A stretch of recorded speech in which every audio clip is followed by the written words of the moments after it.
Can you start out by just talking a little bit about this musical relationship between you and Isabel Leonard, how it came together in the first place, and how you've worked together over the past few years? Well, Isabel has an extraordinary background. Her mother was Argentinian, so she grew up speaking Spanish in her home and has always loved doing Spanish music and has, of course, performed the Siete Canciones Populares Españolas of Manuel de Falla for a long time with piano, and decided she wanted to do them with guitar and work with me. So we share the same management, Columbia Artists, and I met her in 2014, heard her do a gorgeous concert at Carnegie Hall, and I said, absolutely, yes, this would be a very inspiring collaboration. So we did our first concert together in 2014 at the Aspen Music Festival. But the part of the story that is particularly unique is that we had the luxury in rehearsals for hours and hours before that, and days and weeks, to really craft some of these arrangements in a collaborative process, and that I've never had that experience before. So, for example, the music of Garcia Lorca, we of course know him as a poet, right? But few people realize that he was a pianist and an arranger and an advocate of flamenco and flamenco festivals. But he never wrote anything down, right? He didn't. And fortunately, he recorded with an Argentinian singer himself called La Argentinita back in the early 1930s, a series of recordings of these Spanish folk songs and his settings. So that's what we have to go on. And it was really great because it gives me even more liberty to explore that on the guitar, even listen to some folk kinds of singers in their interpretations, which inspired me to add different kinds of strokes and nuances and strums to what I was doing. And Isabel was such a great guiding light in terms of saying, look, this is what this particular stanza means with these lyrics. Can you find some way of expressing that with loud chords here and soft ones there, or beautiful high octaves or harmonics? And all of that was really part of the process to create this album, which came about a good 2.5 years after we'd had the experience of road testing it from concert venues across the country, like Carnegie and Kennedy Center. And yeah, just some small little concert houses right yes, here and there. A few little shacks.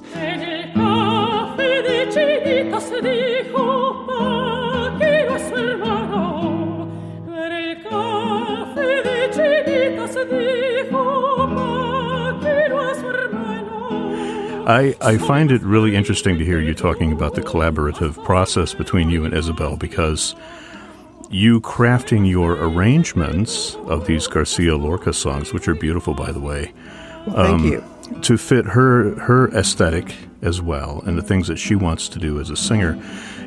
You not only arranged these Garcia Lorca songs, but you also did a little bit with the Manuel de Falla popular songs. Well, it's really I would say an equal collaboration of both the guitar and the voice, and coming together with that sense of spirit.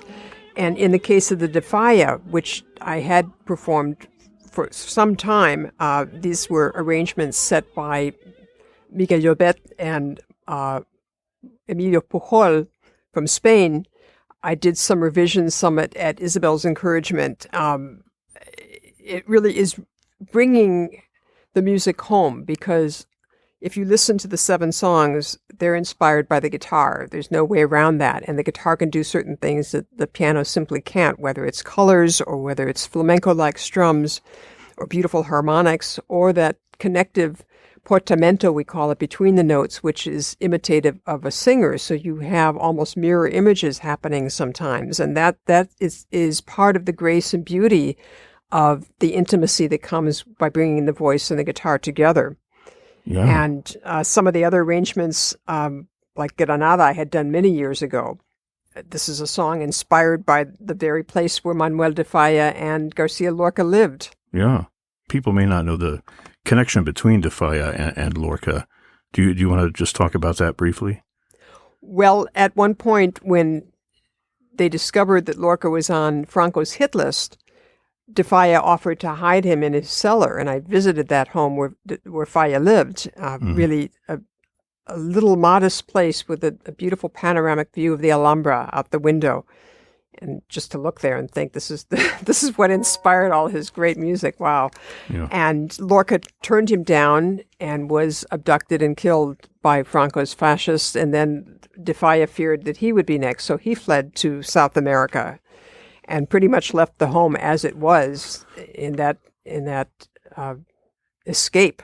Yeah. And if you think of many of the composers on this album, Joaquin Rodrigo, with whom I shared a 20-year friendship after meeting him in 1979 when he heard my live broadcast of the Concierto de Aranjuez as a winner of the Queen Sofia competition. He invited me to his home. I met him and his wife, Victoria, who years later in 88 ended up penning the lyrics to the song inspired by the slow movement. Both he and his wife had fled both the Nazis and Franco. And then if you look at Granados, we celebrate his 150th anniversary this year. He had come to witness the world premiere of his Goyescas opera at the Metropolitan Opera. And when President Wilson invited him to give a recital at the White House and extend his stay, unfortunately, the ship he ended up traveling back on was torpedoed by the Germans, a submarine, and this was in World War I. Both he and his wife perished. So there are some rather extraordinary backstories of all of these composers. Yeah, and all of it gathered into this album, and the music itself having such a sense of depth and soul to it. In fact, I mean, that's the title of the album, the Spanish Soul. Can you talk a little bit about Rodrigo? And I know you had this wonderful relationship with him, but I read a story that I believe was a quote from you where you talked about his original inspiration for the Aranjuez Concerto, that it began with that plaintive melody in the second movement after he and his wife had been through some sort of physical tragedy, and she was ill, and he was in this pensive mood when he wrote the melody to begin with. Well, Rodrigo had already suffered quite a bit in his life. He contracted diphtheria at the age of 3, so he was blind from the age of 3. Right. And he and his wife were both pianists. They used to play four-hand piano together. And their first child was born stillborn, and his wife became so ill nobody knew if she would live or die. So he would come back every night from visiting her at the hospital, and unable to sleep, he would console himself by playing what already was at that point the beautiful adagio slow movement of the Concierto de Aranjuez that he was in the process of composing. And she did recover. They went on to have many decades together, and she penned the lyrics to the song Aranjuez Ma Pensée, which their daughter, Cecilia, gave to me as the first to record this particular lovely work.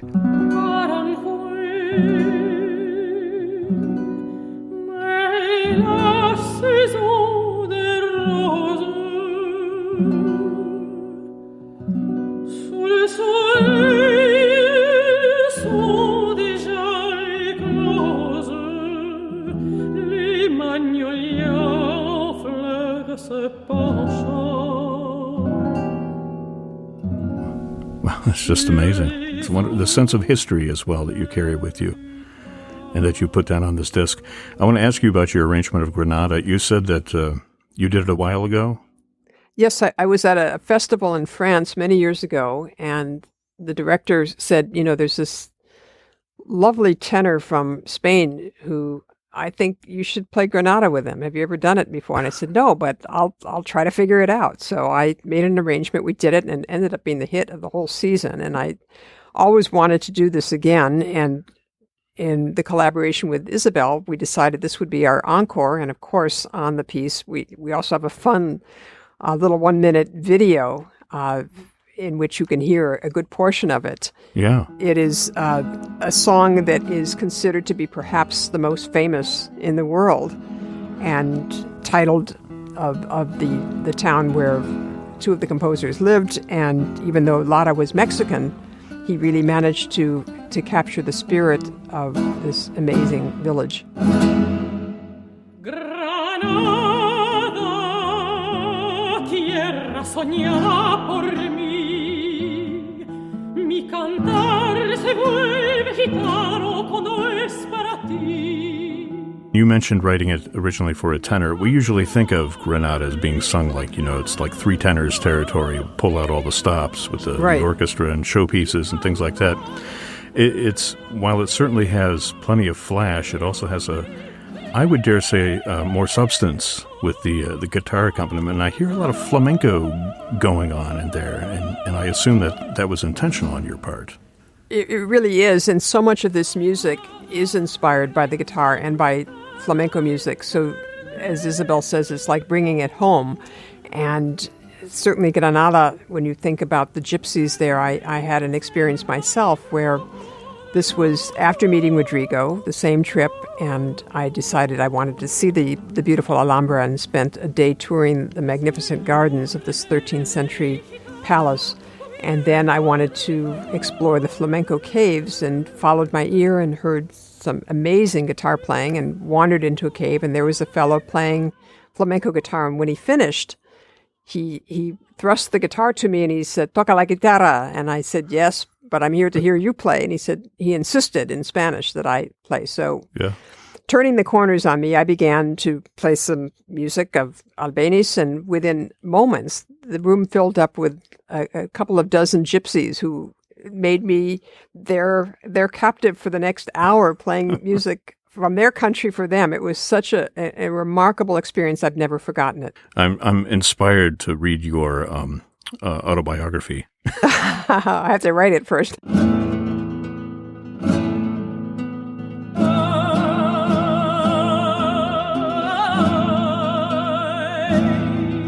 Well, the only other thing that I was curious about is Isabel is a mezzo. She has a deeper, kind of darker voice. And do you feel that also plays into this whole repertoire that you're doing? I mean, she really tears into some of this stuff, like that last Defia song, a lot of chest voice in there. It seems to meld with the guitar in a way that a higher voice may not.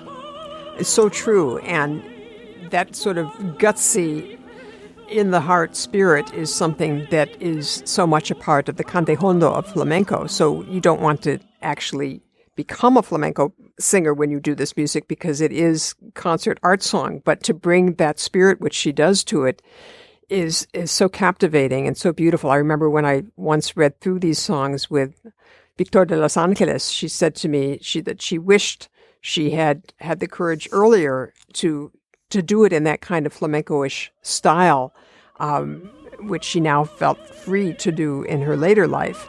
So I feel so privileged to work with an artist that is so extraordinary as Isabel and to have been able to explore this music together in a collaborative process. The album is Alma Española. It's from Bridge Records, a recital of Spanish art songs, really the first of its kind in, 40 years? In a good 40 years, yes. Yeah. It has the opera star Isabel Leonard and the guitar star Sharon Isbin. And you can find out more at Sharon's website, sharonisbin.com. Congrats on this wonderful album, and thank you for joining us today on FM 91. And thank you so much, Brad, for taking the time to do this. And it makes, I was just looking, Toledo, Ohio, it's really Toledo, so it makes sense for Alma Española that we should be talking with Toledo. That's absolutely right. I love that. I'm going to totally go with that. Thank you, Brad. A pleasure to talk with you.